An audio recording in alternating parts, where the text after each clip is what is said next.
All right, good evening. Welcome everybody to the Anacortes City Council meeting of December 16th, 2024. I'd like to call the meeting to order. Mr. Franczak, could you take the roll, please? Mr. Fantini. Here. Mr. Young. Here. Mr. Walters. Here. Ms. Cleland McGrath. Here. Ms. Moulton. Here. Mr. McDougall. Ms. Hubick. Here. Thank you. Do you please join me in the Pledge of Allegiance?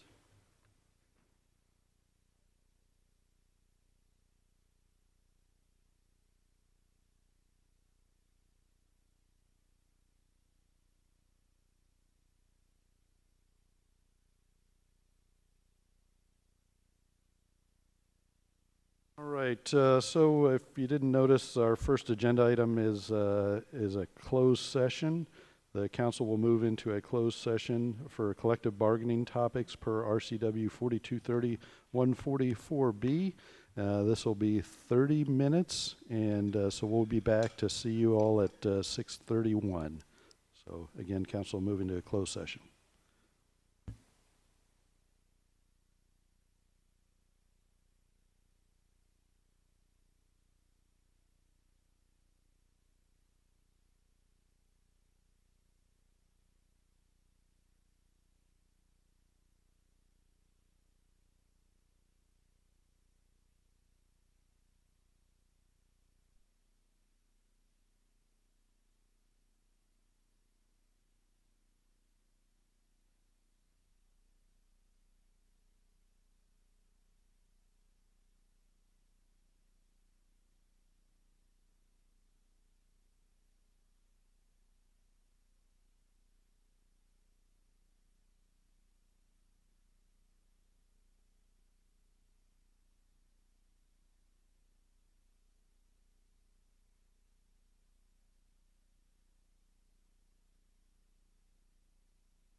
right, the council's going to need additional 5 minutes. We'll plan on coming back at 6:31 p.m.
Okay, we are back from our closed session, and we'll resume our regular business.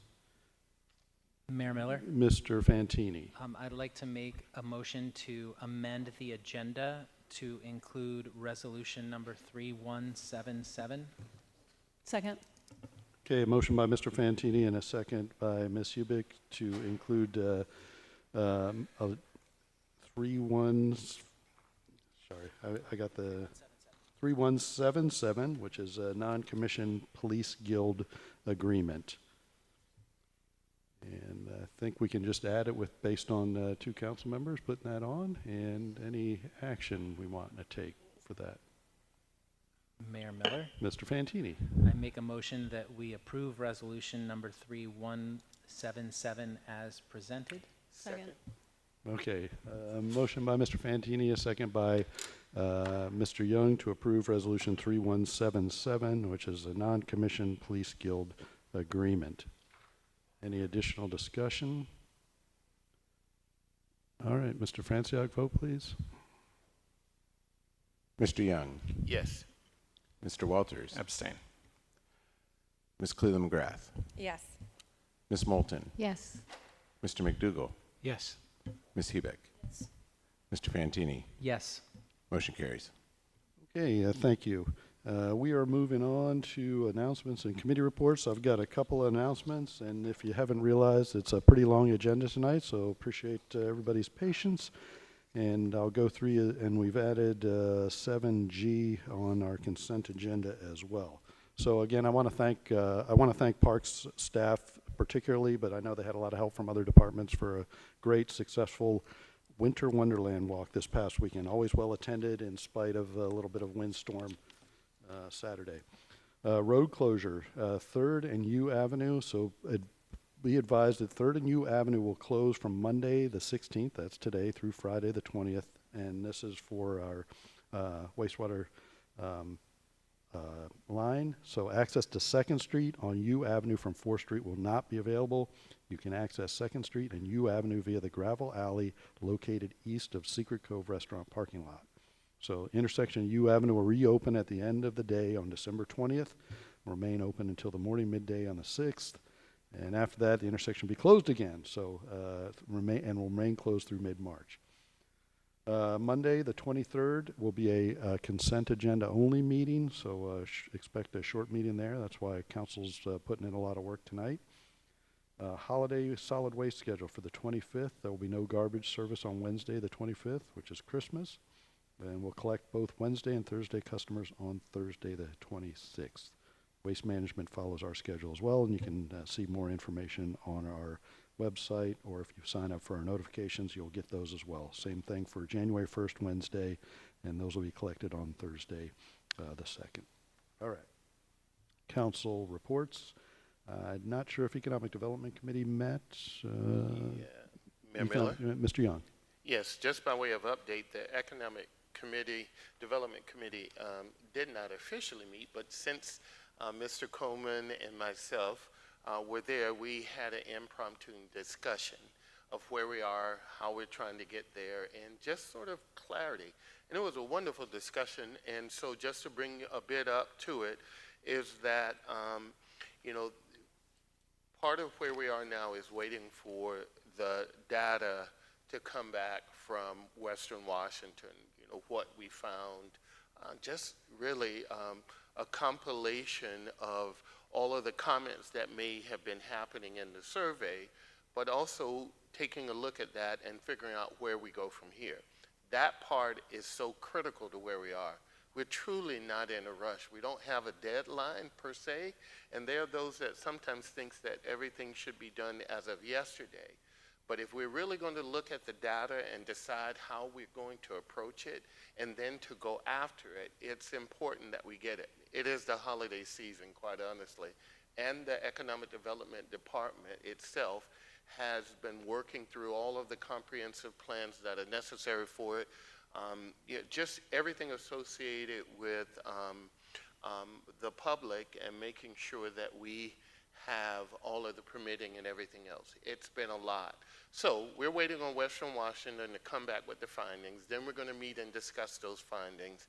And then part of that goal is to learn and target what we are missing. And so plus, part of that is that it allows us at that point to understand why people are leaving our island, to bring together a round table of stakeholders here. These are the mines that are already in Anacortes, to figure out what are we going to target, what's low-hanging fruit on the list, whether that's jobs, whether that's even at that point trying to recruit people to come for those existing jobs.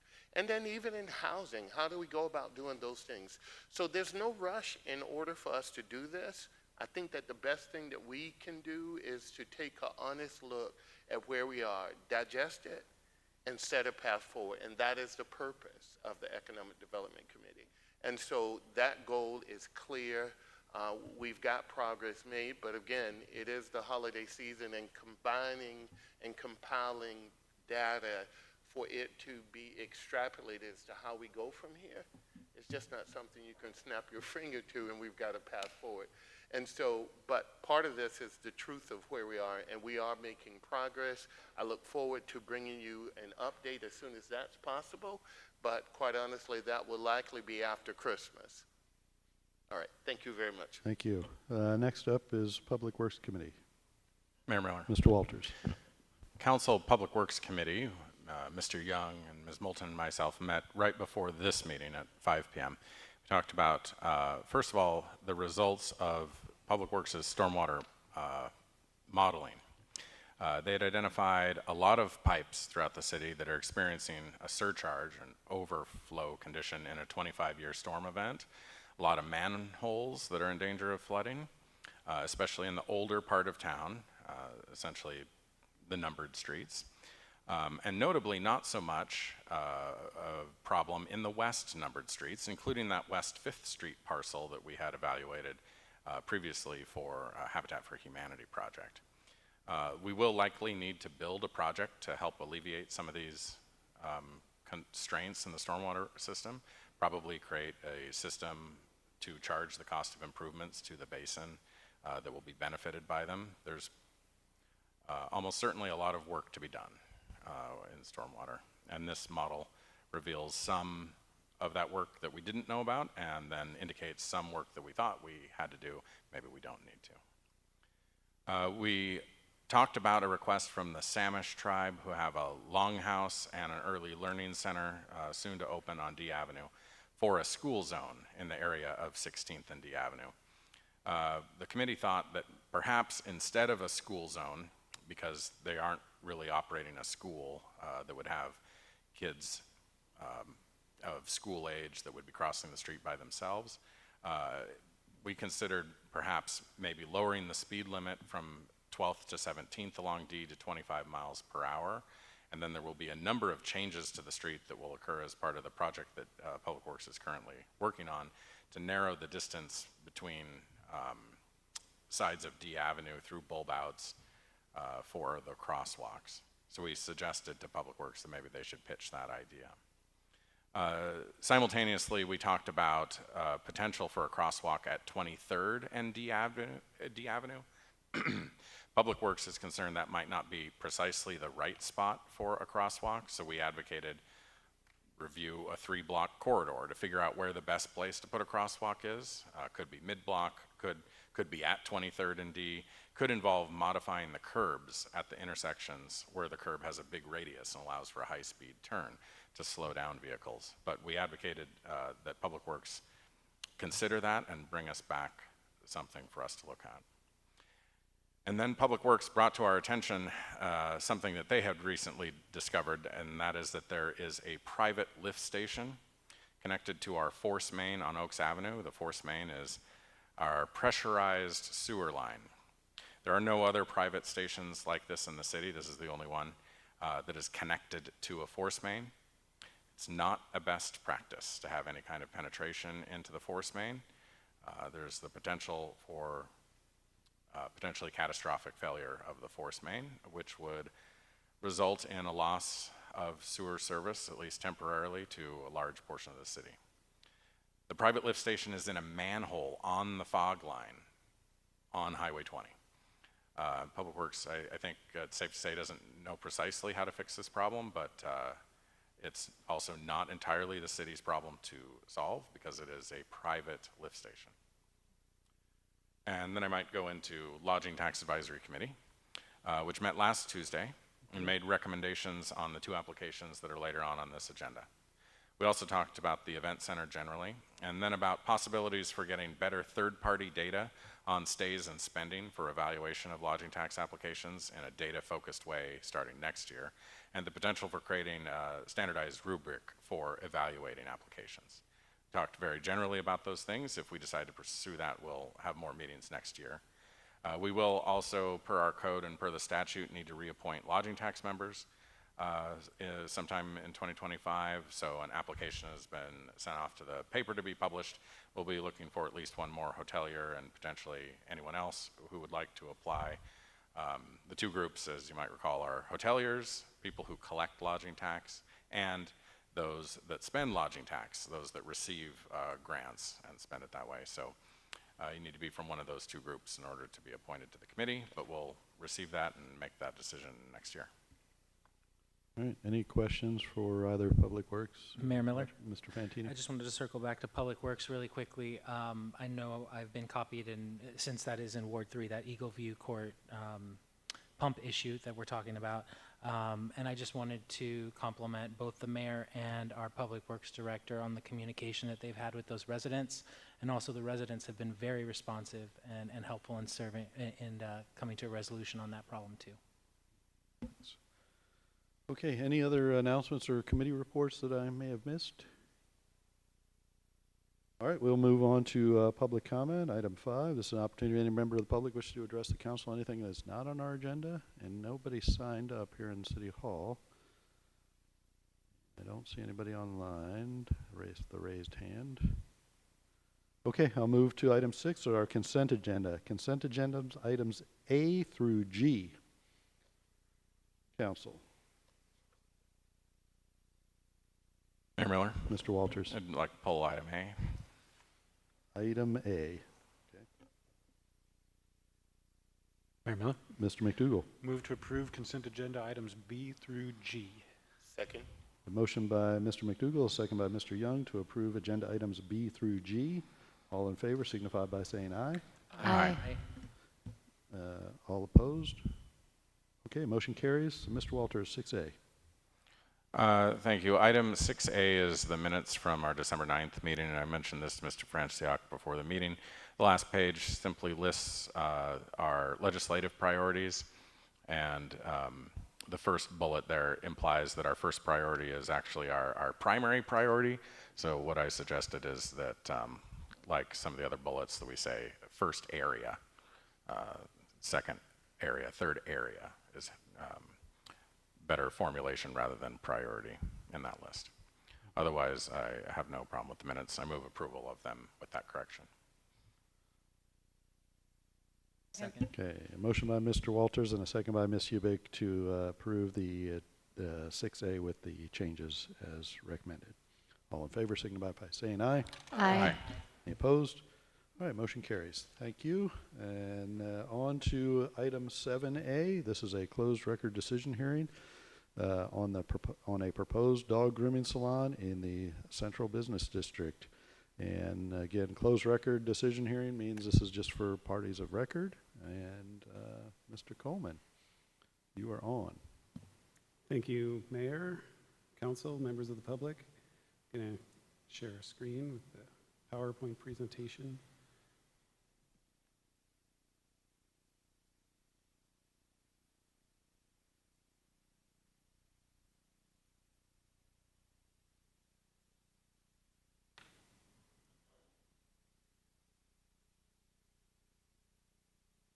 Right. It's not cooperating.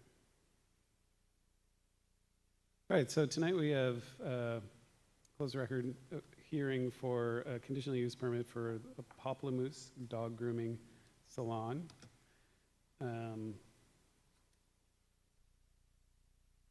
The proposed location is on 5th Street. on, in between Commercial Ave and here. So the reason we're here is in animal care. A dog grooming salon is considered animal care indoor use per Anacortes Municipal Code 1944-080. So that's defined as any building or land use designed or arranged for the care of animals without outdoor activity, includes animal grooming, animal hospital, veterinary clinic, pet clinic, animal boarding, animal shelter, cattery, kennel, and animal daycare. So an indoor animal care is a conditional use in the Central Business District. As I've mentioned, it's just on the other side of the parking lot here. That is in the Central Business District. There's no shoreline or critical areas in the area. As part of the proposal, the applicant, who is here with her family, patiently waiting to discuss this topic, they submitted their site plan for the inside of the building, and that was reviewed as part of the Planning Commission review of the conditional use permit application. This little, and you can see work had already begun. The applicant had applied for a business license when then they found out that this is actually conditional use permits, conditional permit use. So they had to then apply for a conditional use permit, have a neighborhood meeting, and we were able to waive the pre-application meeting for them, because this is a rather small use, as you can see from, I think everybody here knows the size of this building in this area pretty well. All the information in the packet describes the small nature of this business. So as a conditional use permit, it's a type 4 decision that's approved by the City Council. The timeline you can see in early October, the application was submitted, and then we had the neighborhood meeting in November. Part of the timeline there is that we have to publicize it, and it takes time to publish in the paper, and then there's a waiting period. So, you know, a simple neighborhood meeting takes over a month really to happen. So it is a delay.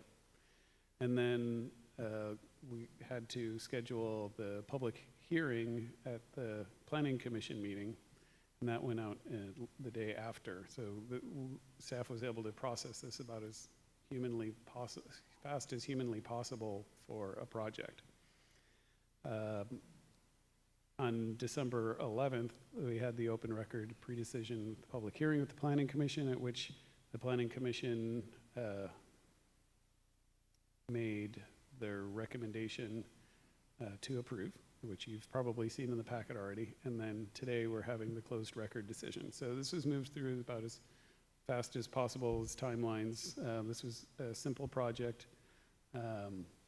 We know it's very small. There's no kennel aspect to this. There's no animal stay. It is a dog grooming business.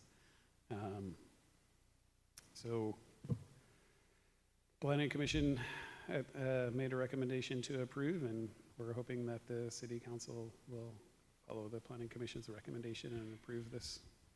And just to confirm, there wasn't any written public comment, or did I miss that? Not Or that other parties of record? No. Yeah. All right, council questions? Mr. Young? No, just, you know, again, I'm a pet owner.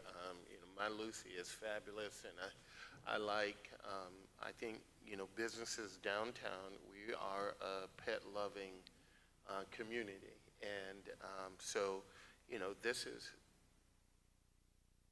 I think, a great service to have downtown. And so, I just think it's a wonderful thing. And that space has gone through different iterations for quite a while, and I'm hoping this will last a good while. So, I just applaud you opening your businesses and being entrepreneurial about it. Thank you. Mayor Miller? Mr. Fantini? Yeah, so I read all of the information. It's it's a big process to go through to obtain this kind of permit. I'm in support of this as well. I know that this family also operates another business in town that is thriving, and they have a good record for entrepreneurial endeavors. I was also surprised to hear that the sign fee is only $15. That sounds like a bargain for that beautiful sign. So I'm in support of this. I do appreciate the clarification where it talks about that there's no outdoor use for the dogs. Like everything has to happen inside the premises. So I did appreciate that clarification and the recommendation as well. I'm totally in favor of this. Mayor Miller. Mr. Walters. I agree as well. The application seems to meet the code and is entitled to an approval through the conditional use permit process. I am sorry that our code requires this, and these are the types of businesses that I think that we want in our downtown and elsewhere, and we ought not to be throwing up hurdles to legally establishing such businesses. But that's a legislative matter to be fixed later. At this point, I'm in favor of approving the conditional use permit application. Second. Yeah, I was going to say that did sound like a motion, and so there's a motion by Mr. Walters and a second by Ms. Cleveland McGrath to approve conditional use permit CUP 2024-001, subject to condition approval recommended by the Planning Commission as they are written in the staff report dated 5 December 2024. Any additional discussion? Mayor Miller. Ms. Cleveland McGrath. I just want to say thank you to the applicant for sticking with this. We did a code update, and we didn't do a perfect code update, so I know starting a small business is a huge risk, and any extra days or weeks to get that open is a challenge. So thank you guys for doing this. We hope all the success. Okay, with that, Mr. Franczak, take the vote, please. Mr. Walters. Yes. Ms. Cleveland McGrath. Yes. Ms. Moulton. Yes. Mr. McDougall. Yes. Ms. Hebeck. Yes. Mr. Fantini. Yes. Mr. Young. Yes. Motion carries. Okay, thank you, and again, congratulations for moving through the process and working through this process, and best of luck to the business. Okay, moving on to item 8, other business. First one is 8A. This is Resolution 3173, establishing a goal to work towards 0 roadway fatalities and serious injuries. This is a discussion item with possible action, and Mr. Rayum is already there. Thank you, Mayor. Andy Rayum, Public Works Director. So we struggled a little bit on which way we should prioritize this agenda item and the following agenda item. It's kind of a chicken and the egg thing, but basically the resolution before you is a resolution to declare a goal. The goal is in alignment with the state of Washington, as well as basically the Federal Highway Administration gives the state funding, and they decide who gets funding, and having a resolution of this type is necessary basically to be in alignment with the state to be eligible for the road improvement funding. That's kind of all I have for this agenda item. There's the goal is 0. Obviously, you could adjust that if you'd like, but I would recommend you stick with we would like to have 0 fatalities by 2030 on our road system.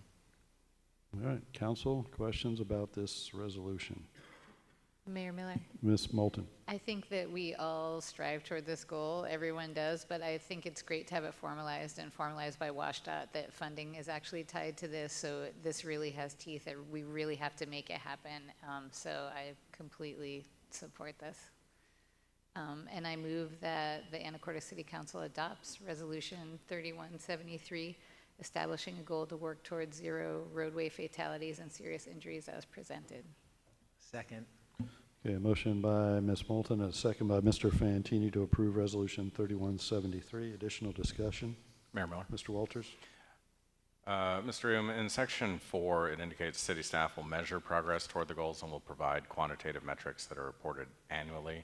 In the context of this safety plan, we actually get some of these metrics, but prior to this safety plan, I don't know when we've ever gotten those metrics. So in what way do you imagine staff will report the metrics annually to us.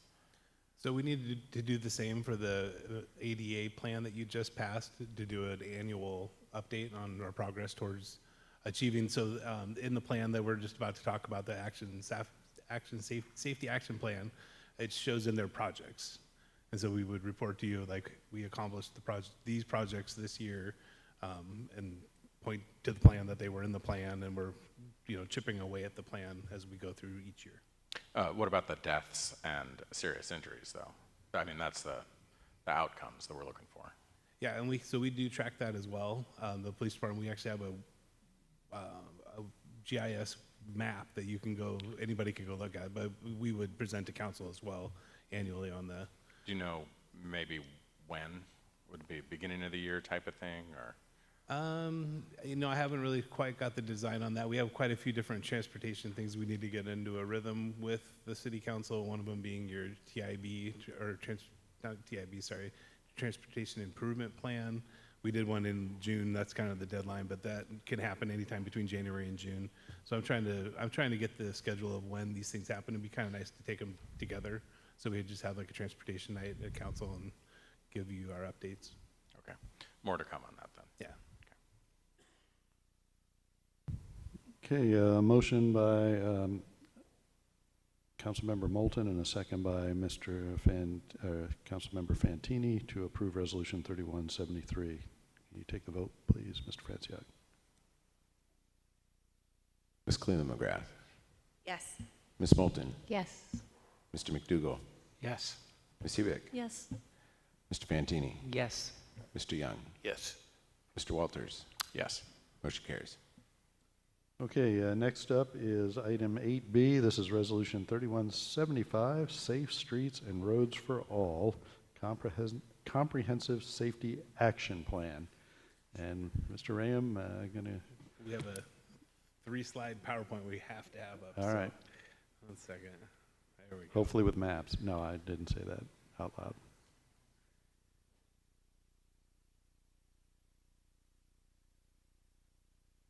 Yeah, there's a map.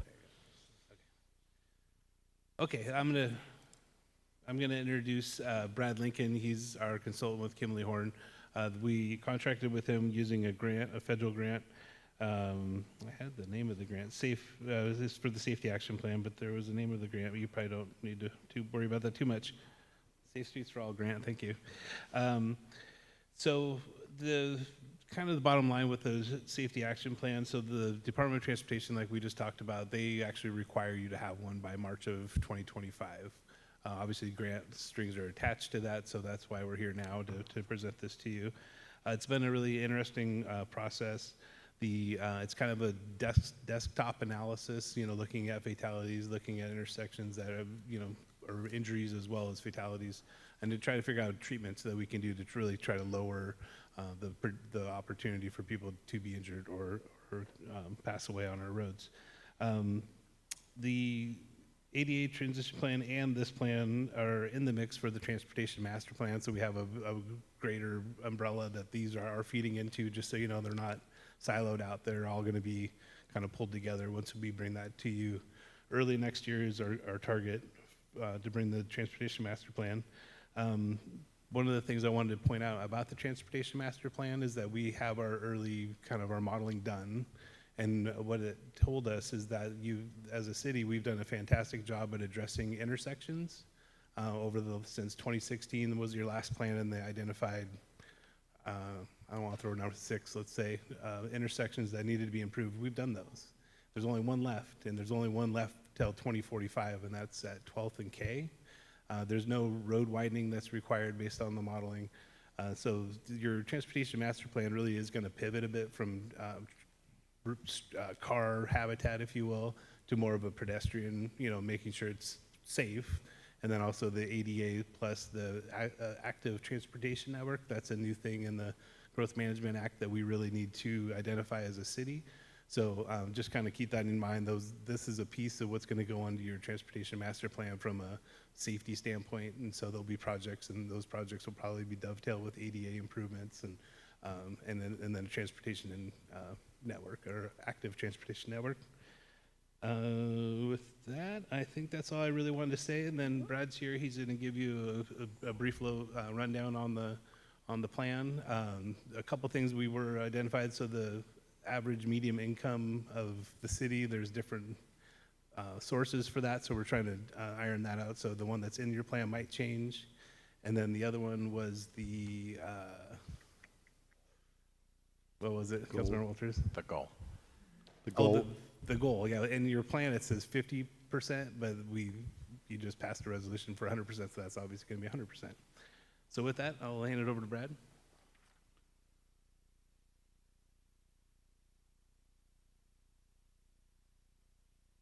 All right. Welcome. Thank you for having me.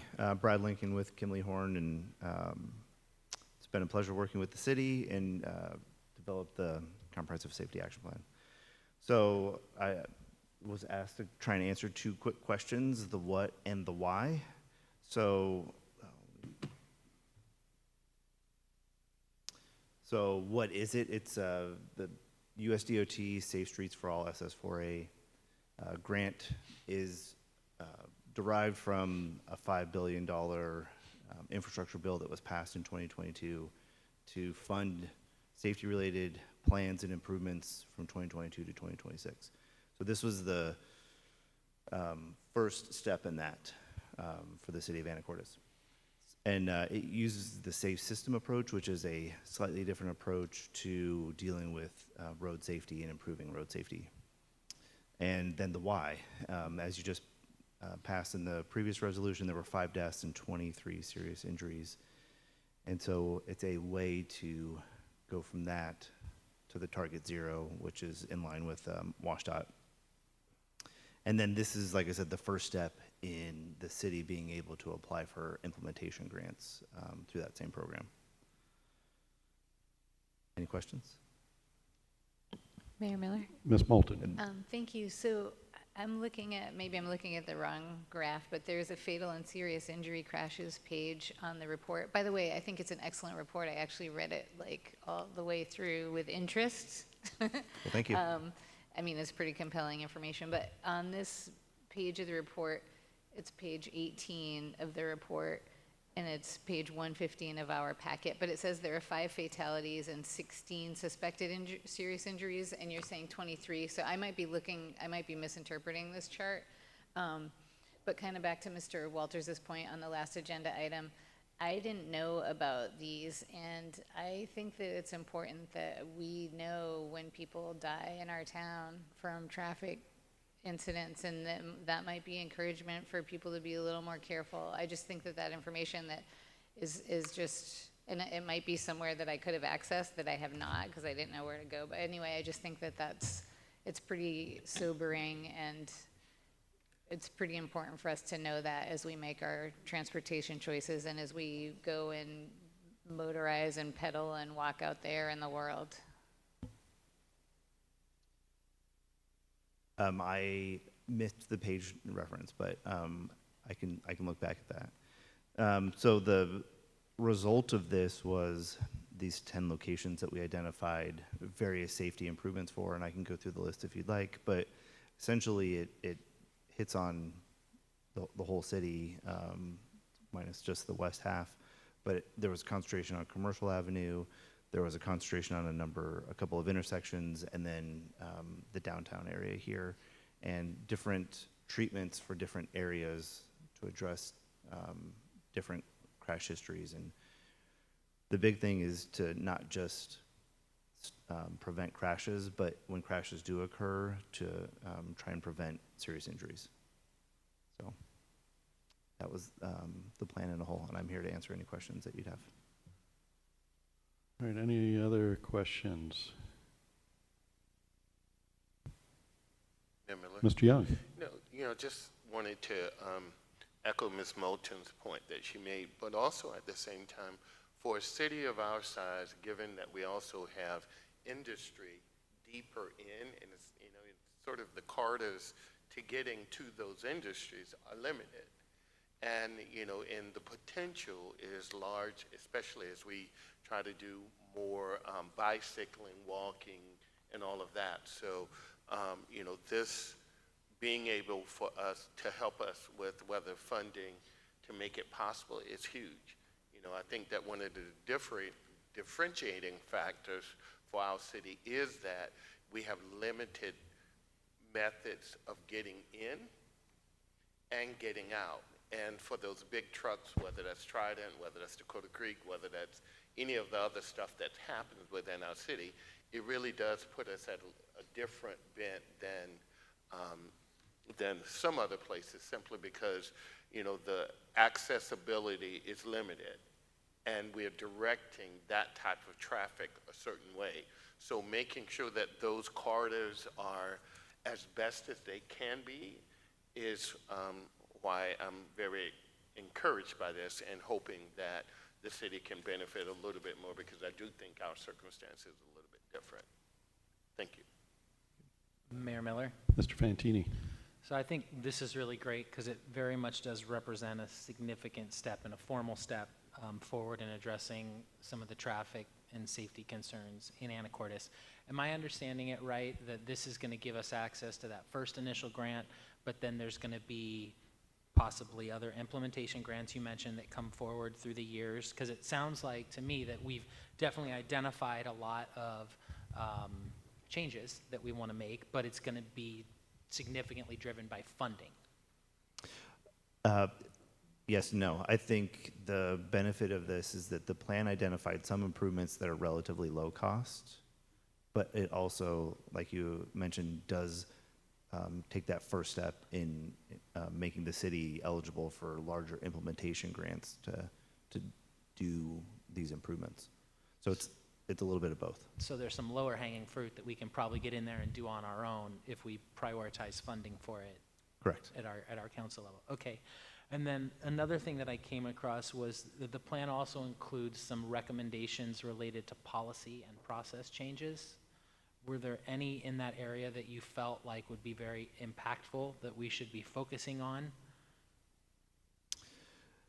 I think the point of that is to make roadway safety change the dynamic. Andy talked about that a little bit earlier, changing the focus a little bit from how do we get cars in and out to how do we make sure that our pedestrians and bicyclists and passengers are all safe. And so it's changing that dynamic slightly. And I think those are areas where you can make those policy changes, is how you can help change that shift in focus as a city at large. Great, thank you. Miller, Ms. Hewitt. I have a question that I think I already know the answer to, but I want to bring it up here. Is there a system or a way that y'all have found that can track close calls? I don't know what everybody else's experience is here on council, but I have a close call at least once a year, with my most recent one being on Friday, crossing the street in a crosswalk in a white jacket, very easy to see. Again, granted, maybe the person has astigmatism like I do, and maybe I was blending in with the street lights, but it was nerve-wracking, it was frightening, and it's just one of those reasons that I am constantly reminded that I just sometimes don't feel safe walking around town, and I understand why a lot of people don't do it. So short of sending an email to council or contacting the police office, is there a way to, because this report says you wanted to be proactive, not reactive, and stopping accidents before they happen. Is there something that y'all have found that actually works? I will say this is a hot topic when it comes to safety. And a number of jurisdictions, if I recall off the top of my head, City of Bellevue, for instance, is evaluating ways that they can leverage the technology they have, whether that's cameras at intersections or whatever it might be, to try and evaluate that better. I think it's the next phase of this, because the how do we do that and how do we do it reliably and how do we measure it is, there are some areas that are using that, but it's still new. So the answer is yes. How exactly we do that is, the best way to do that is a little bit different for every jurisdiction, but it is definitely a possibility. I got to say, it's a really good point, because I need to say I come from an aviation background, and we have a system in aviation. It's called AHARS. I didn't remember what they all stand for, but Aviation Hazard Reporting System. Basically, if you nearly hit another airplane, and nothing really happens, but you can report that, and this is what we may have done wrong or done right, and so it's a database system. So I think eventually the traffic system, because this is really good. I also read this report, and there's some really good information in there. It's focusing on the people, the vehicles, the streets, all those things. So we're getting better. I think one of our big challenges, we have 2 million people that drive through Anacortes every year. And so you can see that may or may not have been a point of discussion during this, putting this together. Sorry. Yeah. But anyway, excellent point. Mayor Miller. Ms. Moulton. I was particularly intrigued about things that don't cost a whole ton of money, of course. And one of those things is traffic calming of lane narrowing and also lowering speed limits. I think those are some really accessible ways to help. And the other thing that I looked up was retro-reflective backplates and borders for signals. And I looked those up, and they can be so inexpensively done. So for traffic lights, a reflective border around the signal makes it highly visible. And also you can do it as easily as I looked up the Department of Transportation, and they say you can even add reflective tape to an existing one. You don't have to buy a brand new one. And when I think of coming into town on Highway 20 on a dark and rainy night, or even any intersection on Commercial Avenue, to have that extra visibility would be really, really helpful and very inexpensive to do. So I would love to see us start pursuing that right away. I will say that we identified that and verified that when we were in the field at one point, and I noticed it tonight on the way in. And to the city's credit, there is some retroreflectivity currently on signals along Commercial. The point of this was to make it more reflective, whether that's wider, whether it's updating it, right? It's as time goes on, it becomes less reflective sign. It's similar to the signs. So I agree that is a relatively low cost option, and noticed it, like I said, on my way in tonight. All right, any other questions, discussion? Action on the resolution, perhaps? Mayor Miller. Mr. McDougall. I think this makes a ton of sense, big supporter, and I move that City Council approve Resolution 3175, Safe Streets and Roads for All Comprehensive Safety Action Plan as presented. Second. Motion by Mr. McDougall and a second by Ms. Hubick to approve Resolution 3175. Any additional discussion? Mayor Miller. Mr. Walters. I would move that we amend that motion to correct the 50% to 100% in the target, and then the median family income data, I think, is incorrect, but maybe someone could mention that. My motion is simply to amend that target from 50% to 100% to match the resolution we just passed. Second. Okay, no objection from the original. Okay, so we'll go with the motion by Mr. McDougall and a second by Ms. Hubick to approve Resolution 3175 with the updated change from 50% to 100% target.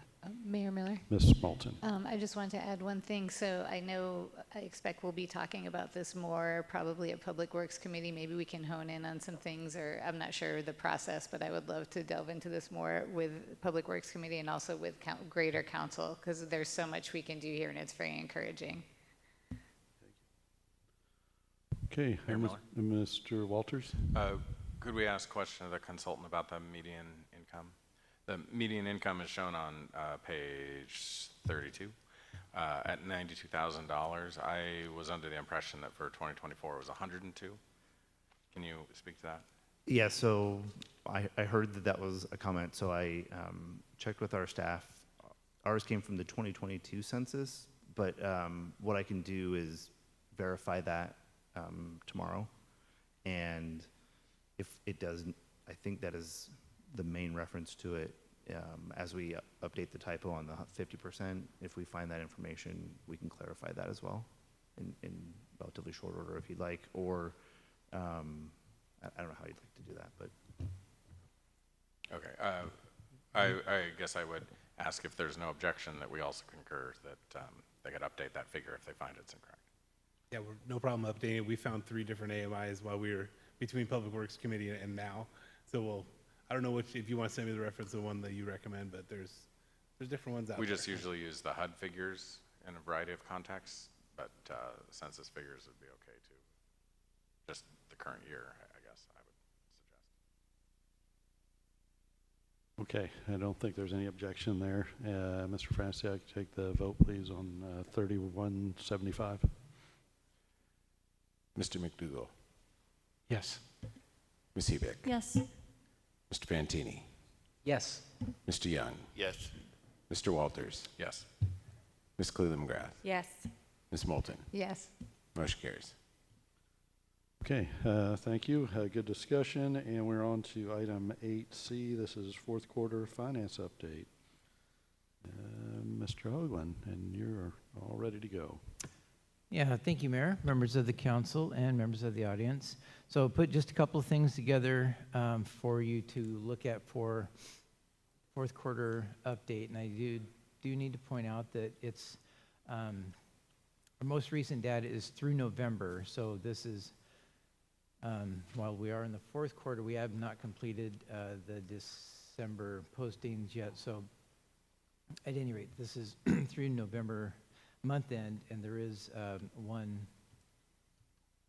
one spot I'll point out that the data is estimated. So looking at our just tax revenues real quick, our 3 primary tax revenue streams that represent something like 75% of our tax revenues: property tax, utility tax, and sales tax. Property tax receipts are currently at $8.2 million. Budget of 8.38, so we're at about 97.8% collection. That's generally considered 100% collectible. It's generally close to that every year. So utility tax, our budget is currently 4.546. We've collected 4.19, so we're at 92.2%. And sales tax receipts are at 5.2 against a budget of 5.44, and we'll talk about each of those latter 2 revenue streams a little bit more.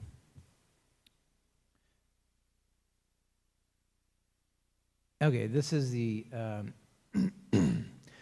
overall look at our tax revenues. So this section over on the the right-hand side, it's got all of our tax and shared revenues, or many of our tax and shared revenues. You'll see the property, utility, and sales tax there at the top 3. Just wanted to point out that all of these are generally trending pretty close to expectation. We'll point out one thing here under the affordable housing sales tax. That's currently at 104.9%. So you will see that in our budget amendment. There's a couple of things playing into that revenue stream, but that's that affordable housing sales tax is passed through to the Anacortes Family Center and the Anacortes Housing Authority. It's 100% passed through. And part of our fourth quarter budget amendment, also wanted to point out real estate excise tax. It's at 60, it shows at 60% collection. The reason is, looking at our revenue budget, we have budgeted to use some amount of cash reserves, so that fund balance elevates the amount of revenues that's portrayed in the budget. So the collections are not really tracking as you would expect, but it is tracking along norms at this point. And then the tick mark legend over here on the left, giving a little more information on each of those revenue streams. Utility tax is made up of both public utilities and private utilities. So the public utilities being the city utilities, water, sewer, solid waste, and stormwater, and then the private utilities made up of utility tax on electricity, natural gas, cable TV, and telephone service.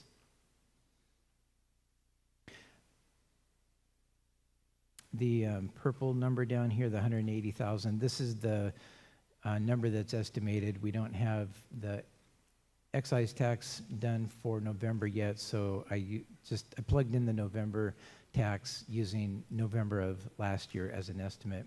So looking at our total real quick, year-to-date 2024, you can see we're up 6.9% through November compared to the same period last year in 2023. On the private utility tax side, we're down 3% so far compared to the same period year-to-date through November compared to 2023. So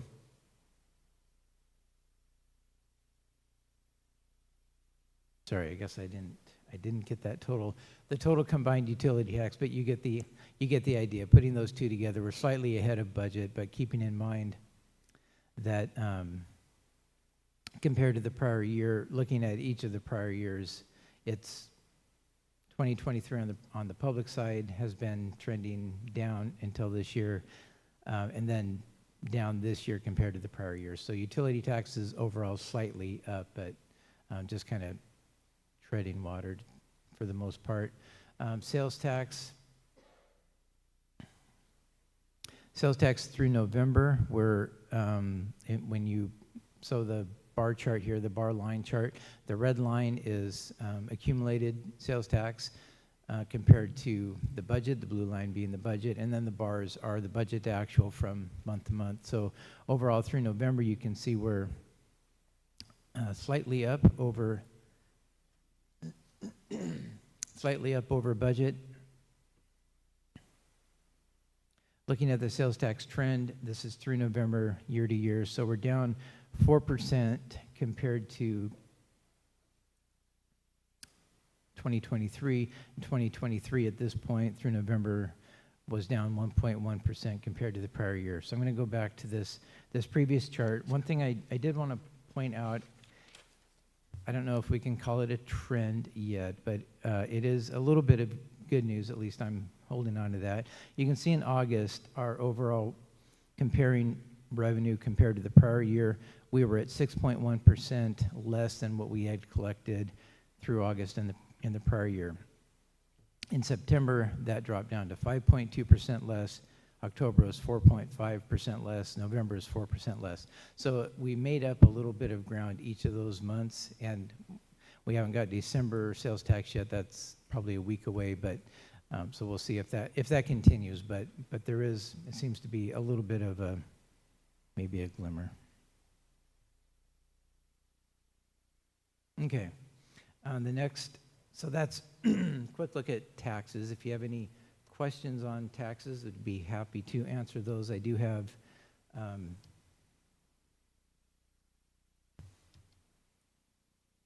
a look at the budget versus actuals, revenue and expenditure by fund that I want to go through. So this is same chart you've seen in the past. This is looking at revenues and expenditures, budget versus actual by fund. So the top fund here, the general fund, this first line up here, revenues, and this is through November. Revenues at $35.6 million, budget against $28.6 million collections, and expenditures at 35.6 versus 35.4. So one thing I'll point out here, we'll talk about this more in the budget amendment, but I need to do a budget amendment for the general fund. You can see through November, we're already at 99% of expenditure. This is related to the fiber line of credit that was paid off back in January. The rest of the funds, though, dropping down through, and I'll point out too this column on the right-hand side, cash balance. So the general fund has a number of revenue streams, but generally, cash balances, we have a number of like small restricted cash balances for a variety of things, but generally the operating fund, the rainy day fund, and the IT reserves are the three primary cash lines within the general fund, general ledger. So we're slightly positive now in the operating fund at 11,000, the rainy day fund 4.8 million, and the IT reserve at 933,000. So as we drop down through the rest of these, you can see these cash balances. Parks is healthy at 915,000, and budget to actual all trending to meet expectation. One thing I'll point out, I know I've talked with the finance committee about this. I don't remember if we talked about this as a group in the the Parks Capital Fund, Fund 108. There was the skate park project last year. There was a mod that came, or maybe it was, sorry, I apologize, I don't remember if it was the original contract or the original bid exceeded expectation, or if there was a mod. But at the end of the project, it was over by about 400,000 from what was originally budgeted.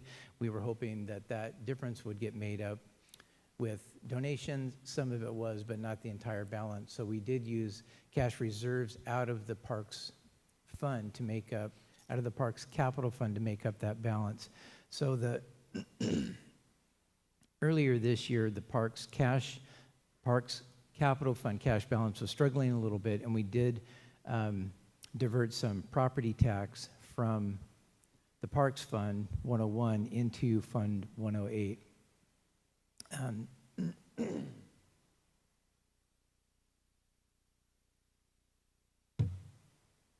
There's a statute that prevents moving cash between funds. One fund can't benefit at the expense of another, so this was the only way we could kind of tap that money within the parks arena, was to divert some of that property tax from the parks operating fund, the 101 fund, which had sufficient cash reserves to carry it through, and then into the Parks Capital Fund to make up for that deficiency with the skate park project.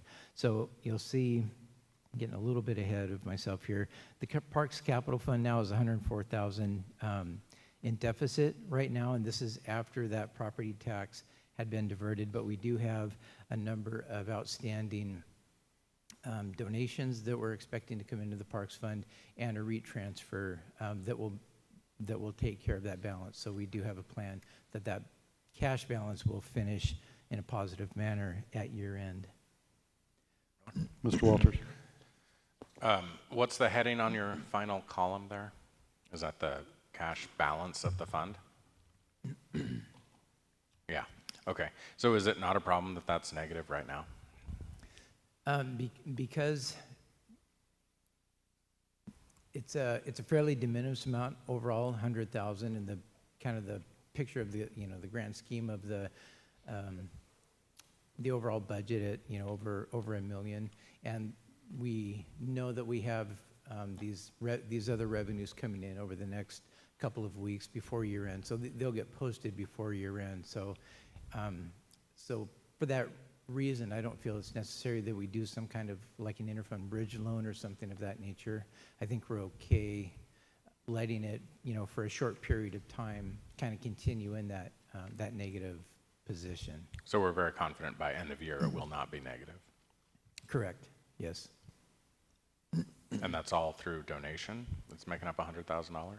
And REIT. We do have... oh, and REIT. Yeah, we do have a REIT transfer budgeted, and the majority of donations will be coming from the Cap Santa Outlook project. Yeah, okay.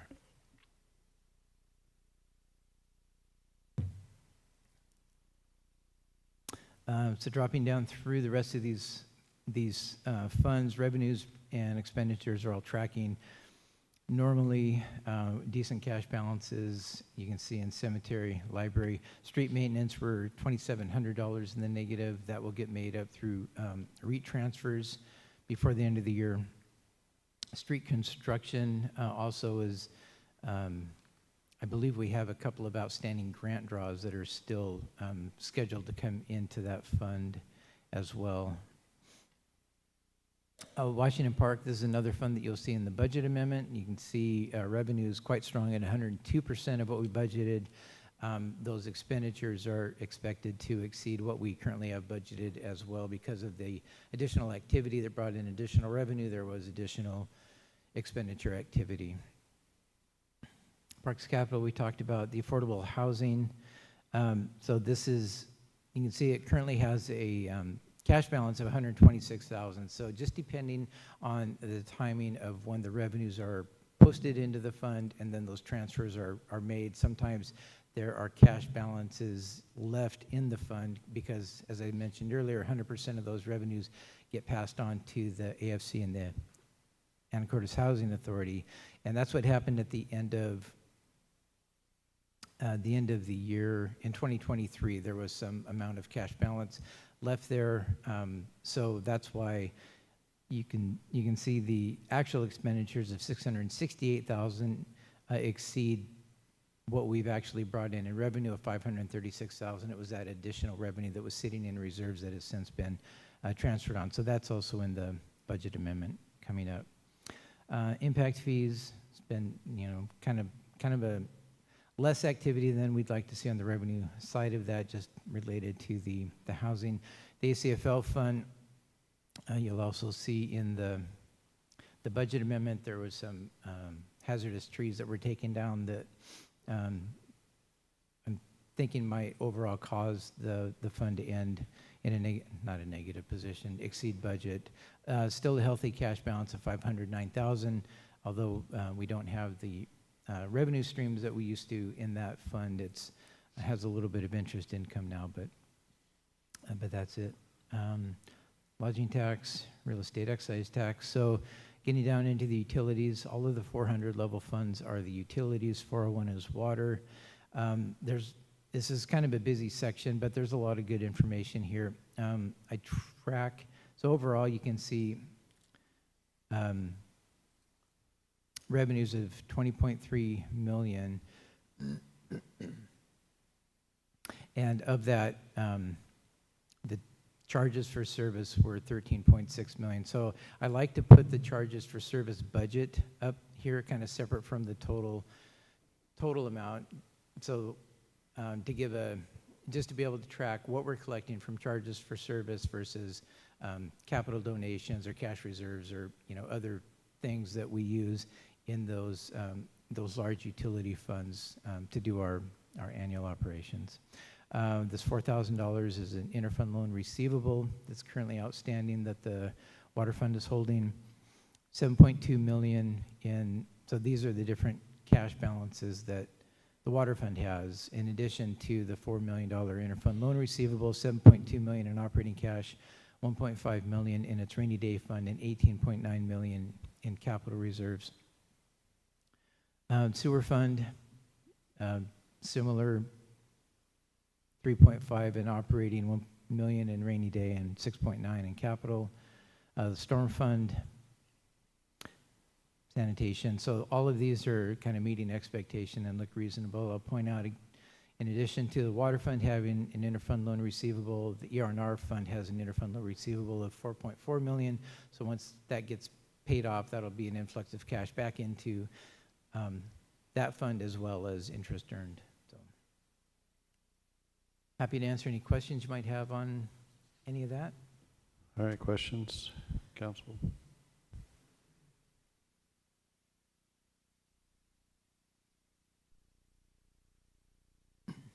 Okay, so this is the budget amendment I was talking about. So the line of credit of $4.5 million, the reason that I want to do a budget amendment, kind of need to do a budget amendment, is we'll likely go over budget in the general fund without it. So earlier this year, when we paid off that line of credit, I posted a journal entry to process the accounting, and I did it using regular accrual accounting. But the general fund is a governmental fund and requires that we use modified accrual. And the difference, in this case, the difference between modified accrual and accrual is long-term assets and liabilities are not in the general fund. Using modified accrual, long-term assets and liabilities need to flow through the operating statement. That long-term liability being the principal payment for the $4.5 million line of credit. So using regular accrual, as if it were in one of the utilities, that would just be a balance sheet transaction and only the interest payment would hit the operating statement. But in this case, with modified accrual, in addition to the interest payment, the principal payment needs to go through the operating statement as well. So it gets posted as an expenditure. So when the new finance manager was going back and rebalancing, doing some cash and investment work, she found this error that I made earlier in the year, corrected it, so it immediately added an additional $4.5 million in expense to the general fund. So that's why the budget amendment coming to council now. I know that's maybe a little bit complicated. I'm happy to talk more about that or answer questions. Any CPAs that want to discuss modified accrual versus the other version? The next item down we talked about, here I'll just drop down to the, so there's that debt service principal payment of $4.5 million that would be added to the 592 bars number here. So we talked about Fund 107, the Washington Park Fund, additional activities. So there was additional supplies purchased, additional supplies for resale, which is the firewood that's purchased and then resold to the campers, additional taxes because of the additional revenue. So overall budget amendment of $15,000 offset with the additional revenues. Fund 109, this is the Affordable Housing Fund. The additional budget of $110,000 from that additional cash that was passed on during the year, that cash that ended in fiscal year 2023 carried over into 2024 and then was transferred on. Fund 113 is the ACFL fund, so asking for a budget amendment of $3,000 to accommodate the hazardous tree removal, and I believe there was some consulting expenditures applied against this in relation to negotiations of the Mount Erie tower lease. And then Fund 440 is the sewer fund. During the CFP amendment, we made an amendment to the CFP to add $11 million in 2024 for the outfall project to the sewer fund. So this is just the budget housekeeping to get the operating budget to balance to the CFP. I'm happy to answer any questions that you might have about any of that. Council? They are asterisk items. I'll have to ask any member of the public wish to discuss any of these items. Questions? Okay, Council, over to you.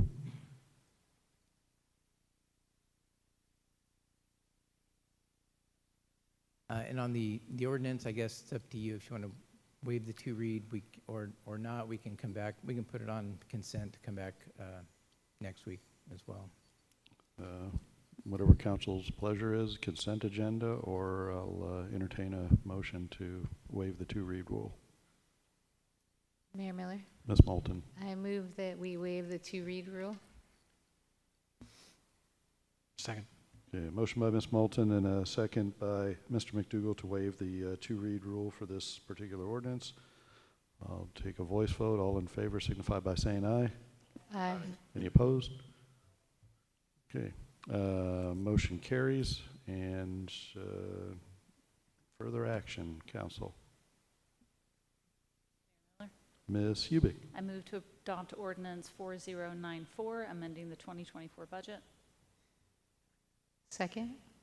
Okay, a motion by Ms. Hubick and a second by Ms. Moulton to approve ordinance 4094. Additional discussion? Mr. Franciac, vote please. Ms. Hubick. Yes. Mr. Fantini. Yes. Mr. Young. Yes. Mr. Walters. Yes. Ms. Cleveland McGrath. Yes. Ms. Moulton. Yes. Mr. McDougall. Yes. Motion carries. All right, thank you. Next up, item 8E, Resolution 3174, updating the unified fees schedule. This is a discussion item, possible action. Mr. Hoagland. Yeah, thank you, Mayor. So the unified fee schedule, we update annually based on the CPI-U, which is published by the Bureau of Labor Statistics. CPI stands for Consumer Price Index, so this is the change in the cost of items as determined by BLS. The CPI-U is what the city generally uses for a variety of adjustments when we're looking to make those changes. They also publish a CPI-W. I looked up before the meeting. It was pointed out to me that it was, I believe there are some areas where it's not clear that it's CPI-U. So I did want to clarify, any of these references to CPI is the CPI-U, which accommodates a larger population of goods that are purchased. I think the CPI-U is looks at urban shoppers, and the CPI-W is oriented around wage earners.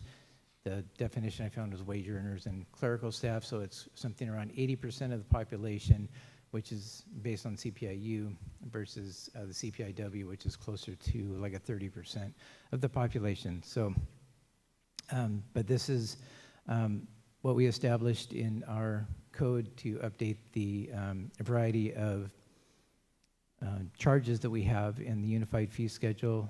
It's roughly 2.9% for this year, so this would be effective January 1st, 2025. It's based on the October CPI-U published by BLS, October of 2024. So happy to answer any questions you may have about that. All right, and I certainly should give any member of the public an opportunity, since we're asking council to approve the increase as we expected. Okay, no takers. Council. Mayor Miller? Mr. Fantini. This was really interesting stuff to read, seeing it all laid out, the utilities and everything. I really appreciated the mention of the utility discount program, and I had a question about that. So when it talks about some of the qualifications, one of the areas, everything's based around income level, and I know that there are several seniors that I see in my day job on a regular basis that probably could qualify for this. I just would encourage us to, again, I know we talk about these discount programs a lot here at the council level, but I feel like a lot of people don't see that and don't hear about that. So I would just encourage us, whether it's putting a shout out in the Anacortes magazine that goes out, possibly considering a mailing, because I think included in the utility bill. I just feel like there's a lot of folks right now that could benefit from this program that probably don't know about it because they don't really watch the council meeting. So I just wanted to mention that. Yeah, thank you. Mayor Miller? Mr. Walters. Mr. Hoagland, have we provided such a mailing in the past? I kind of feel like we have. Yeah, when we did a significant modification to the program, a couple years back now, so we did at that time. We had a big blast through the A-Town, the whole, a variety of methods. It's a point well taken, though. Maybe it's time to refresh that. I would point out to council there's a little bit of housekeeping regarding that program I'd like to do, so I'll probably be bringing that back to council after the first of the year, and maybe that would be an appropriate time to try and do a kind of a public blast at that time. Telling people more than once, I think, is certainly useful. We also put it in the Senior Center newsletter, appeared there at least a couple of times. And a feature of the program now, as reconstituted, is you're automatically enrolled if you're in the low-income senior or disabled property tax program. So no notice is even required there to get people into the program. Yeah, exactly.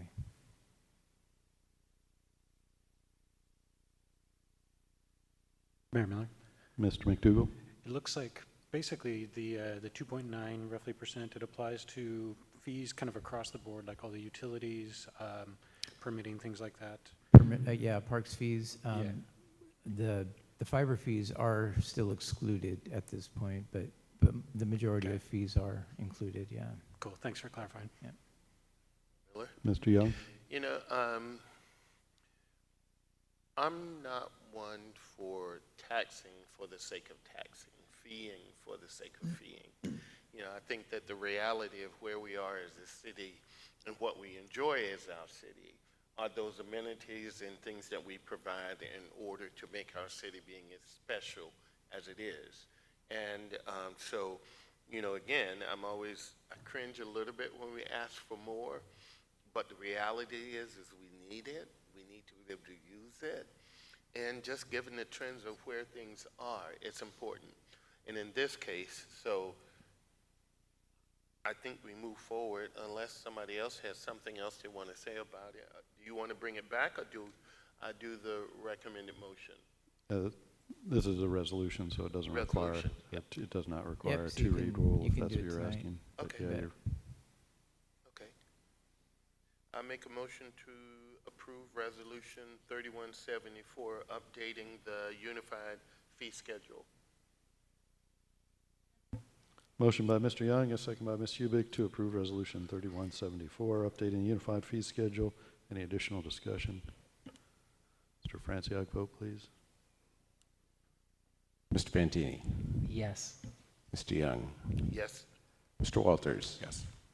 Ms. Cleveland McGrath, Yes. Ms. Moulton, Yes. Mr. McDougall, Yes. Ms. Hubick. Motion carries. Thank you.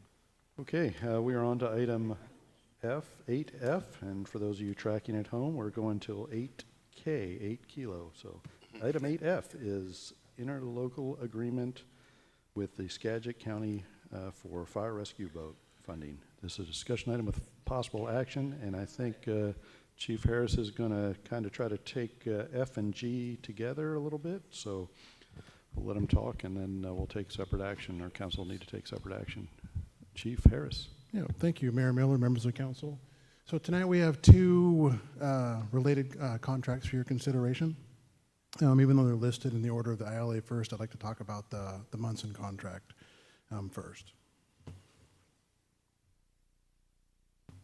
So the Munson contract is for the purchase of a 2026 36-foot drop bow fireboat with EMS transport capabilities.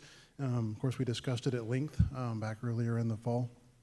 I'm happy to answer any questions, but I wasn't going to present the needs and such again tonight.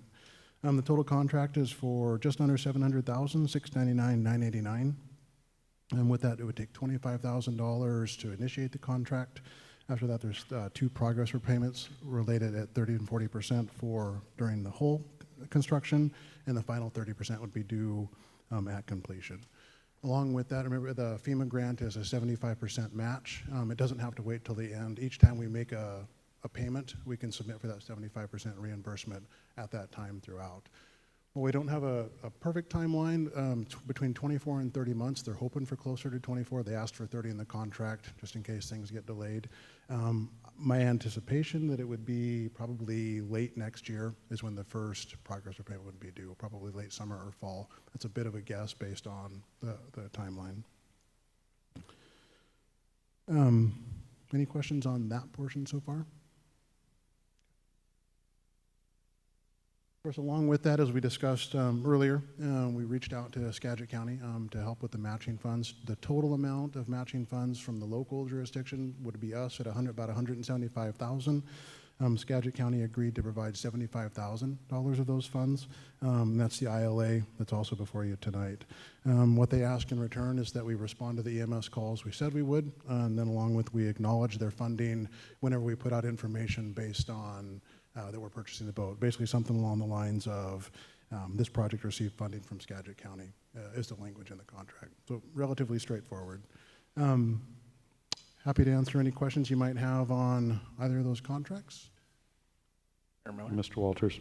I think this seems to be coming all along and together pretty well. $75,000, just like you said, EMS might be able to provide. That was looking good. I do think it's important that constituents know that their EMS dollars are helping fund our operation and how all that works. I really only have one question, and it's a process question. How did you arrive at the specs in the contract? How do we arrive at the specs? The specs for the vessel that you're purchasing. Yeah, so a little bit. So Chief Burbank and a boat committee, they went out and toured a few other boats, the Cherry Point one in particular. They toured the Munson factory. We had a couple of Zoom calls with other boat manufacturers down in the, or one in the Seattle area, and kind of talked to, and then other fire departments that are providing these sorts of services, and kind of determine best practices, what was working for them, what's not working for them, and then sort of put that together with the Munson folks to try to come up with the best boat for us, if that answered your question. I assume someone wrote the specs, and that was probably Munson themselves. So I think there was some, we looked at other boat specs, and yeah, we did have some assistance from Munson as far as details, yes. Okay. And do we have any level of anxiety that we will not actually receive the money from the federal government? I don't believe so. The FEMA, the AFG and port security grants are well established. They come with they're already funded through the legislature. We've done AFG grants several times in the past, and they've always been very prompt with payments. I know that there's the other FEMA, the reimbursement we've been waiting on from the parks. That's a whole different program, I believe, that's a completely different reimbursement process. I don't feel that anxiety. A lot of state ecology contracts, for example, come with clauses in them that say if the state legislature doesn't apportion funds in the next biennium, then you simply won't get the money. Is there any line like that in our federal funding contract for this? No, in fact, when the notice of funding opportunity comes out, these funds have already been appropriated for fiscal year 2024, and then we have up to 3 years to expend them. Okay, thank you. Yeah. Mayor Miller? Ms. Moulton. Thank you. Thanks, Chief. So I see we were awarded a port security grant for $700,000, and the grant will fund $525,000 of the boat that costs $700,000. So does that mean we have I suspect it does not mean that we have $175,000 left over to spend on gear or like a trailer or something for the boat? No, so the total boat purchase is $700,000. So the other 175 would be 100 from City of Anacortes and 75 from Skagit County. So it's all been expended. The grants for $700,000, but it's a 75% match. So it's only, even though it lists out at $700,000, the federal portion is 525 or 75%. 525. Okay. So my other question is, do we have a trailer or do we need a trailer for this boat or no? No, so we chose not to do a trailer. It's really large enough that it would come out of the water. If we ever had to go somewhere beyond a local company, we would simply contract out the haul out. Okay. But yeah. Thanks. No trailer. Yeah. Miller? Mr. Young. I may have missed it, but would you just elaborate a little on the useful life of this vessel? Yeah, so the vessel itself, 50 plus years for the hull. Electronics and motors, we're looking at about a 15-year, that's per Munson and per other fire departments we've spoken with. We would expect to be replacing those items at the 15-year mark. Mayor Miller? Mr. Fantini. Thanks, Chief. We had talked a little bit too at our last public safety meeting about another potential funding source for like ongoing boat costs that might come from a joint training between the police and the fire. Do we have any? Yeah, so not a ton of details, but it's very promising. Chief Floyd's actually doing the legwork on that. It's a program through the state parks, and it's specific to law enforcement, but it's for boater safety, which very much aligns with both of our missions. With that, so Chief Floyd and I met with them via Zoom, and so State Parks is very excited about the joint venture. They haven't done that. They're working on ways for certain law enforcement officers can participate in their specific training. They're looking to see if they can allow fire personnel in as well. And yeah, that comes along with additional grant opportunities as well as some boater registration fees will funnel back into the city. It has to be used specifically for marine-related expenses, but my anticipation is it would offset most of the maintenance costs. Thank you. Unless there's any other questions, I move that the City Council authorize the mayor to execute interlocal cooperation agreement 24-279-AFD-002 between the City of Anacortes and Skagit County. Second. A motion by Mr. Fantini, a second by Mr. Young to approve interlocal agreement with Skagit County as presented. Additional discussion? Mr. Franciac, vote please. Mr. Young, Yes. Mr. Walters, Yes. Ms. Cleveland McGrath, Yes. Ms. Moulton, Yes. Mr. McDougall, Yes. Ms. Hubick, Yes. Mr. Fantini. Yes. Motion carries. Okay, and then we also have the contract award. Mayor Council. Miller? Mr. Fantini. Thank you for your, I know you squished both of the presentations together. I move that the city council authorize the mayor to sign contract 24-279-AFD-001 with William E. Munson Company in the amount of $699,989.08 for the Munson 36-foot aluminum fire rescue boat. Second. Motion by Mr. Fantini and a second by Mr. McDougall to approve the contract award of the Munson 36-foot aluminum fire rescue boat as presented. Any additional discussion? Mr. Franciac, vote please. Mr. Walters. Yes. Ms. Cleveland McGrath, Yes. Ms. Moulton, Yes. Mr. McDougall, Yes. Ms. Hubick, Yes. Mr. Fantini, Yes. Mr. Young. Yes. Motion carries. Okay, thanks. On to item 8H, contract award 2025 city facilities janitorial services. Discussion item with possible action. Mr. Am.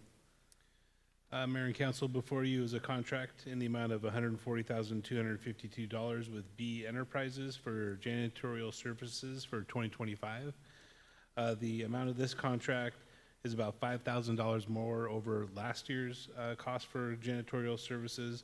And it's not just inflation, it's actually for additional deep cleaning of kitchen areas in the senior center as well as City Hall, and some additional other odds and ends. The contract includes cleaning and janitorial services for the operations center, the library, the wastewater treatment plant, Fire Station 1, Senior Center, and City Hall. Council questions. Mayor Miller? Mr. Walters. Do you know how long we've been using this vendor? That I don't know. I know we used them last year, or this, I'm sorry, in 2024. The only reason I ask is it is 140,000, but we didn't bid it out. It's not required to bid it out because it's a purchase service. But given the scale of it, shouldn't we? We're real happy with the janitorial services that we currently have. We've seen they've done a great job, at least the year that I've been here. I don't know about the prior years to that, but I imagine they've had a good track record. That's not always the case with janitorial services. So I would recommend sticking with something that's working out well, and they didn't inflate the cost. It's a little bit more, but we're actually getting more for the additional cost. And did we do some analysis to determine if we think that the rate is appropriate? I could ask the operations manager. I'm not sure about that. Good evening. I would say that we have bid this out in the past, and this was the low bid at the time, and we decided at this point in time not to rebid because we feel like the price will actually go up. So we're kind of rolling off last year's contract into this kind of amendment. Not really an amendment, but kind of amending the last contract into this new contract. So we feel like if we went to bid, the price would actually probably go up. Okay, thank you. Any other questions? Mr. Young. No, unless there's further questions, I wanted to move us forward. I move that City Council authorize the mayor to sign contract number 25-013-FAC-001 with B Enterprises LLC in the amount of $140,252.60 for the performance of the 2025 city facilities janitorial services. Second. Yeah, motion by Mr. Young and a second by Ms. Hubick to approve the janitorial contract as presented. Any additional discussion? Mr. Franciac, vote please. Ms. Cleveland McGrath, Yes. Ms. Moulton, Yes. Mr. McDougall, Yes. Ms. Hubick, Yes. Mr. Fantini, Yes. Mr. Young, Yes. Mr. Walters, Motion carries. Okay, on to item 8I, contract award on on-call Cummings equipment repair. Discussion item, possible action, and Mr. Ludeman, I guess you got this one. Good evening, Mayor and Council. We have a on-call contract for Cummins repair, and basically this is for the on-call of any repair for all of our equipment now has Cummins engines, all of our garbage trucks, big trucks, off-road equipment. And just to fall in line with our guidelines with our contract department is we're just trying to get an on-call contract. It'll be for a 3-year possibility. This doesn't have any expenditures attached to it. It's just the possibility. All right, questions about this contract, council?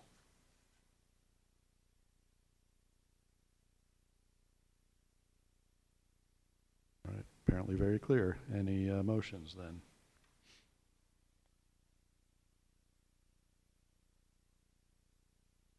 Mayor Miller. Mr. McDougall. Got a bunch of these tonight, so we're all like juggling.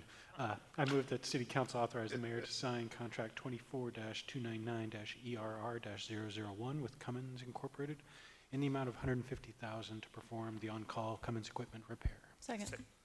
Thank you. Okay, a motion by Mr. McDougall and a second by Ms. Hubick to award the contract to Cummins Equipment as presented. Any additional discussion? Mr. Franciac, vote please. Ms. Moulton, Yes.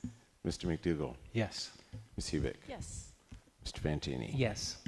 Mr. Young, Yes. Mr. Walters, Yes. Ms. Cleland McGrath. Yes. Motion carries. Okay, on to 8J.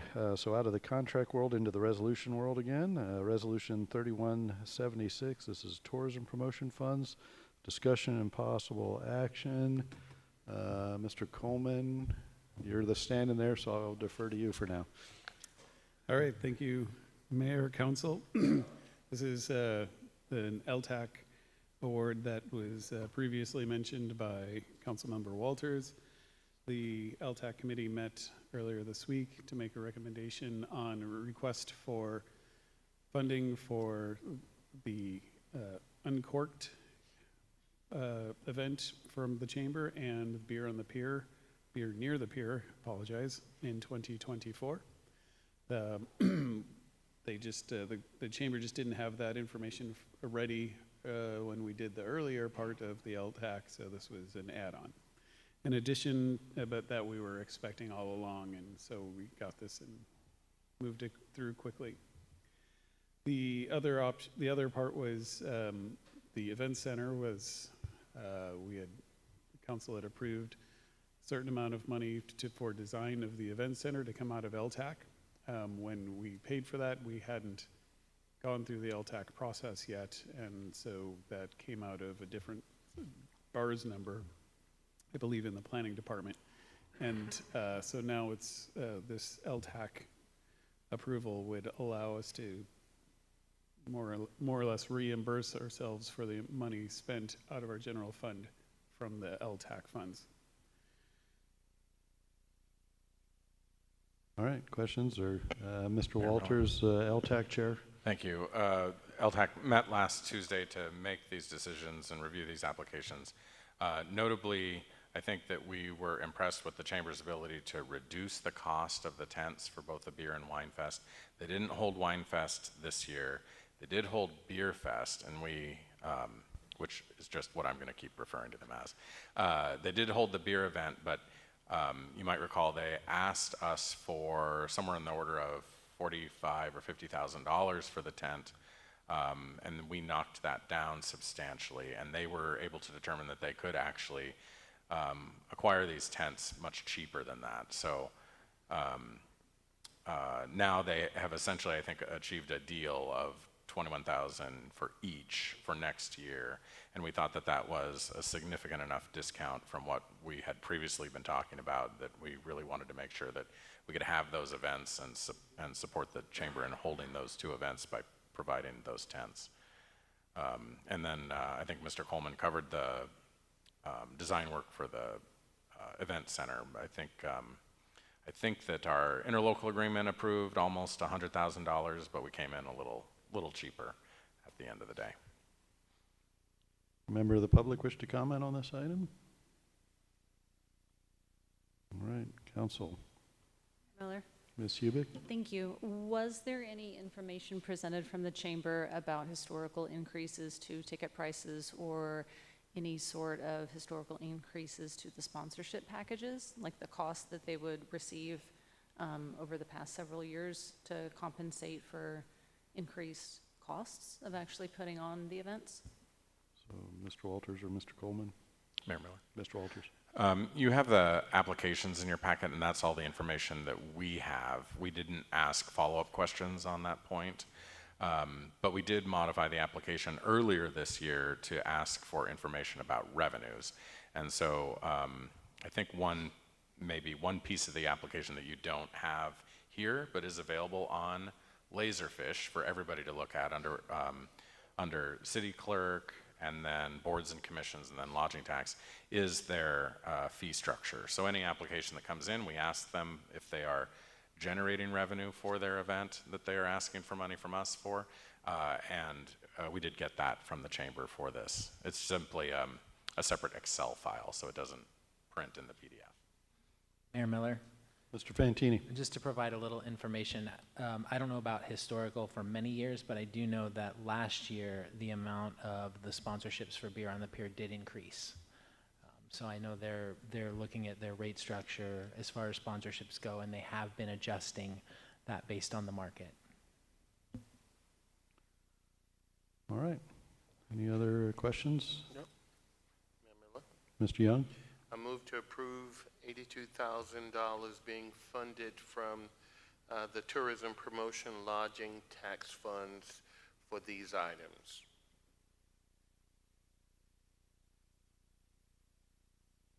Second. Motion by Mr. Young, a second by Mr. Fantini to approve Resolution 3176. Any additional discussion? Mr. Franciac, vote please. Mr. McDougall? Yes. Ms. Hubick? Yes. Mr. Fantini? Yes. Mr. Young? Yes. Mr. Walters? Yes. Ms. Cleland McGrath? Yes.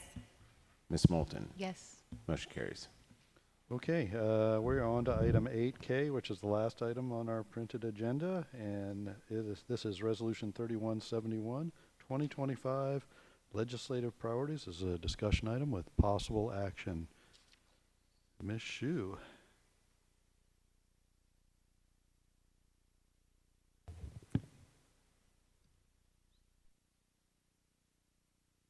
Just one moment.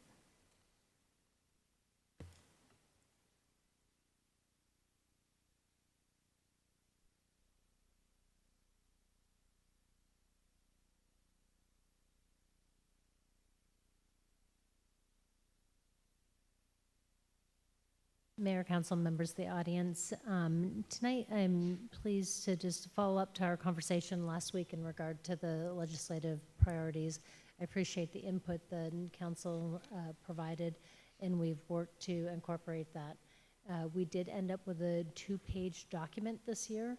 The first page are Anacortes specific requests, or have Anacortes specific requests in them, and then the second page or more of the general ones that we talked about last week. So I appreciated that Mr. Walters made the request to kind of change the language in the minutes to reflect that one is not more important than another. So I just want to make sure that we captured all of council's inputs. So council. Mayor Miller? Ms. Moulton. I was looking, I think this looks great, Ms. Shu, thank you. On the second page, when we talk about infrastructure investment and, let's see, advocate, it's the third bullet point, advocate for sustainable, well, everyone can read it. I've been talking, so Skagit Transit is a great partner with the city of Anacortes, and they are working on micro-mobility initiatives and grants to help people get on Fidalgo Island to bus stops who might have trouble getting there. So it's like kind of this connector program. Anyway, I don't need to go into too many details, but it would definitely help seniors and people who have transportation challenges. So there's a lot of good stuff going on there. Also some route improvements they're talking about. Anyway, that's a long way of asking if we could add to that sentence, maybe at the end of the sentence, could we say, support local preservation, maintenance, and operations of infrastructure and public transit? Could we somehow add public transit there? I'm not sure of the exact wording. So including public transit or including microtransit, something like that? I think including public transit would be great. Any objections? Miller? Mr. Walters? Can you repeat which bullet? Which bullet did you say? Where did you want to add it? Under infrastructure investment, under advocate, the third bullet from infrastructure. Okay. That correct, Ms. Moulton? Yes, thank you. We're happy to make that change. Thank you. I don't see any objections.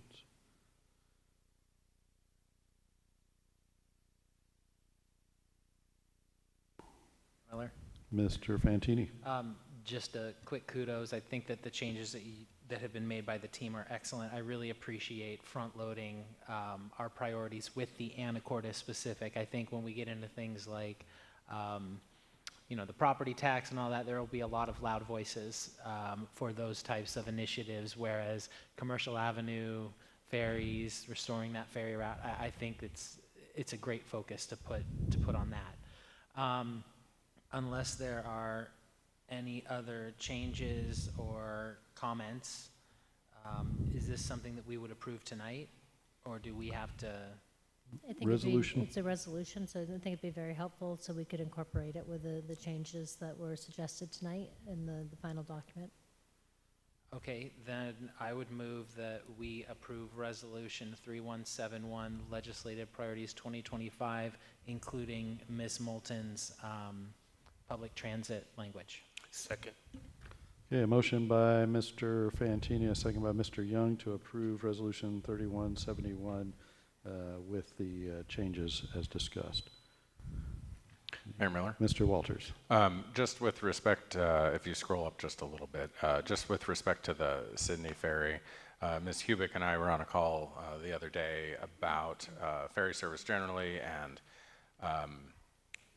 I think that the edit that we made here is useful. It is not going to be restored before 2030, but WashDOT indicated they still think it's possible that it can be restored in 2030.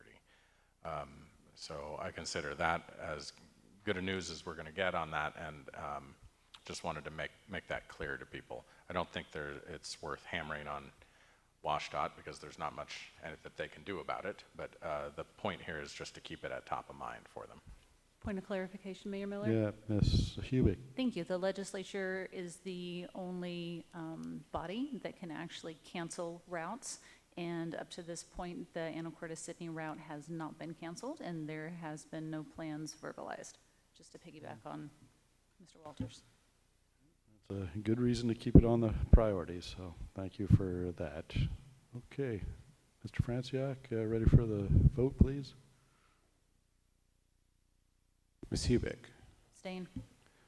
Mr. Fantini? Yes. Mr. Young? Yes. Mr. Walters? Yes. Ms. Cleland McGrath? Yes.